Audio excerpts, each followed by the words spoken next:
मित्रों, मैं Surendra Sharma Los Angeles से एज एन इंडिपेंडेंट जर्नलिस्ट आपसे बातचीत कर रहा हूँ। इस समय सुबह के 11 बजे हैं और दिन शनिवार।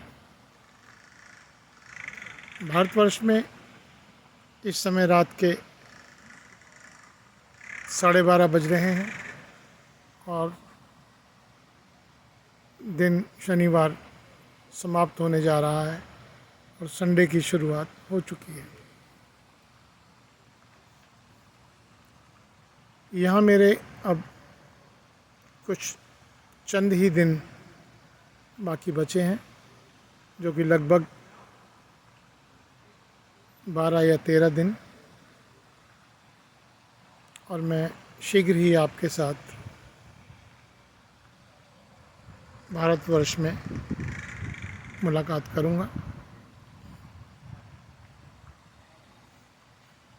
जैसा कि आप सबको पता है कि रूस और यूक्रेन संकट दिन प्रतिदिन विभत्स रूप लेता जा रहा है। युद्ध को थमने की कोई आशंका नहीं नज़र आ रही, बल्कि देखने से ऐसा लगता है कि ये तबाही का मंजर दिन प्रतिदिन बढ़ता जा रहा है। दोनों ओर से कैजुअल्टीज़ काफ़ी हो रही हैं। रूस की सेना के जवान, जिनकी संख्या लगभग 1500 हो चुकी है, जो शहीद हो चुके हैं। इसके साथ साथ यूक्रेन में सैनिक तथा सिविलियंस के मरने वालों की संख्या भी दिन प्रतिदिन बढ़ती जा रही है।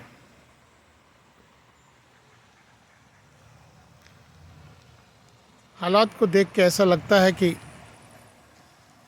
कहीं ये युद्ध निर्णायक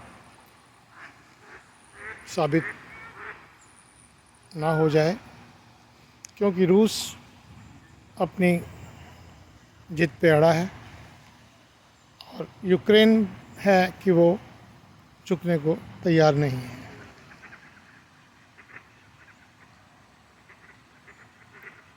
विश्व के अन्य देश, जिन्हें हम सुपर पावर कह सकते हैं, वो बैठ के तमाशबीन बने हुए हैं।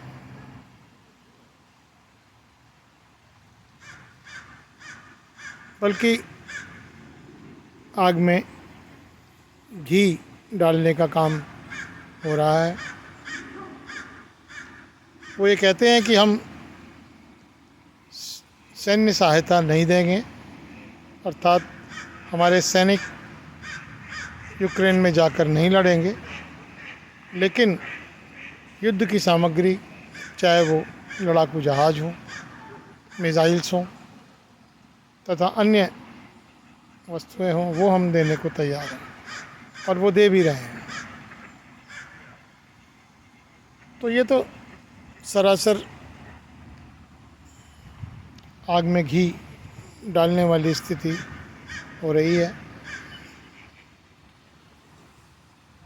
और यूक्रेन की अगर हालत देखें तो वह बिल्डिंगें खंडर होती जा रही हैं। आम जनता जो वहाँ से भाग रही है, उसकी हालत देखी नहीं जा रही। कई कई दिन तक भूखे प्यासे पैदल चल के या किसी भी तरह से वो पोलैंड तथा अन्य जो सीमाएं लगती हैं वहाँ पहुँचने की कोशिश कर रहे हैं, ताकि उनकी जान बच सके। जो यूक्रेन में है,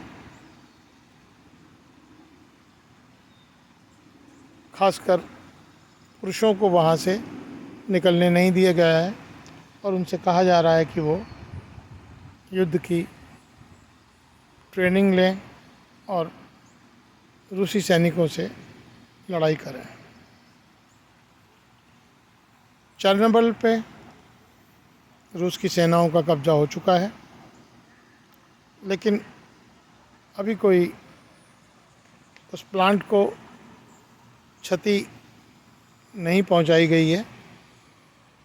यदि उस प्लांट में किसी प्रकार की गैस का रिसाव होता है और क्षति पहुंचती है तो वो तबाही का मंजर बहुत ही विशाल और दुखदाई सिद्ध हो सकता है। ये तो रूस को भी पता है कि वो उस प्लांट को कैप्चर कर लिया है, लेकिन उसको कोई क्षति नहीं पहुंचाई है। यूएसएसआर का मुख्य उद्देश्य यही है कि वो किसी भी तरह से यूक्रेन को अपने कब्ज़े में लेके और वहाँ अपने मनमानी सरकार, मनमानी राष्ट्रपति अपॉइंट करें, लेकिन कुछ कह नहीं सकते। विश्व युद्ध की संभावनाएं घटती जा रही हैं, क्योंकि थोड़ा रूसी सैनिकों का भी जो दबाव है वो कम होता नज़र आ रहा है और वो चाहते हैं कि किसी भी तरह से यूक्रेन के राष्ट्रपति सरेंडर करें और इस युद्ध की समाप्ति की घोषणा करें। कुछ देश जैसे इज़राइल तथा अन्य पड़ोसी देश वो कोशिश कर रहे हैं कि किसी तरह से समझौता हो जाए, लेकिन 3 वार्ताएं फेल हो चुकी हैं। अब उम्मीद है कि चौथी वार्ता यदि जेरूसलम में होती है तो क्या वो कामयाब होगी या नहीं, या वार्ता होगी भी या नहीं। तो मित्रों, स्थिति को देखते हुए कुछ नहीं कहा जा सकता। संभावनाएं यही हैं कि 1 सप्ताह के अंदर यह युद्ध निर्णायक सिद्ध हो सकता है, जैसा कि देखने में आ रहा है।